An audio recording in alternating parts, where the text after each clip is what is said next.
Alright, so I've got an article here from Eurogamer. It's up on archive because it's Eurogamer and they suck. Here's why some players plan to boycott Final Fantasy 16. It would seem like the best way to send a message to Square would be to vote with your wallet. Basically, the biggest complaint they have, these few people, are that it's the lack of diversity in the game.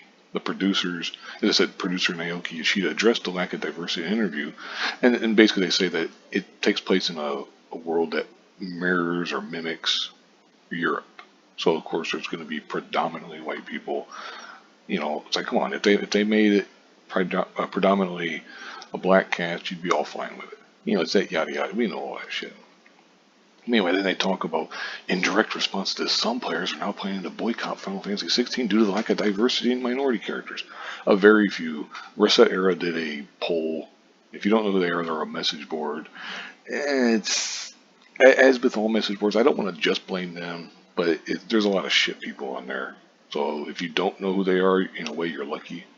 But anyway, which is it's kind of weird because they don't even mention Reset Era here at all, even though they're using their poll, but whatever.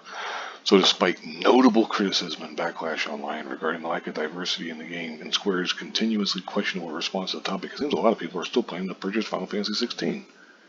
Yes. It feels a little odd to me because it seemed like the best way to send a message to Square would be to vote with your wallet, per se, not purchase a game given these concerns. Basically, they had 1,200 people have responded to the poll, but just 2.9%, that's around 40 people, are intending to intentionally boycott the release, with 72.8% still committed to buying it despite the issues. Not sure why they keep putting that space in between the per and the cent, but that's in there, I suppose. 24.3% of those polled didn't plan on picking up Final Fantasy 16 at all. No, if I boycotted games with the lack of diversity in terms of characters that looked like me, I wouldn't have shit to play outside of a few indies at best, to put it very bluntly.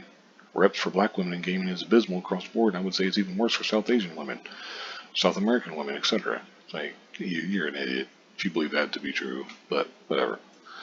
And they kind of wrap up the story, and like I said, there's not much to it. You can click these links if you really want, but, it's not much there. You got 1,200 people. Reset Era has also been intentionally banning people who said that they weren't bothered by it. Like there was a black man who was banned because he said it didn't bother him. It didn't matter to him. So take these numbers with a grain of salt. 2.9, it could be even less than that. But then, real quick, we'll go up here and see who wrote this. And of course, it's a white woman. Of course, makes perfect sense. But anyway, this is just stupid. Like, Final Fantasy 16, the people are making the game that they want to make. Period. If you don't want to buy it, that's fine. Don't buy it. Nobody's forcing you to buy it. There's tons and tons of other games you can play if that's your biggest concern. Play a game where you can create your own character and stuff if it really matters all that much to you. It's just ridiculous. It's just people whining and stuff. So I'm no surprise that Eurogamer is talking about it because that's all they do. They're not journalists or activists. Anyway, I'm going to go ahead and wrap this up here. Thank you very much for watching and have a good one.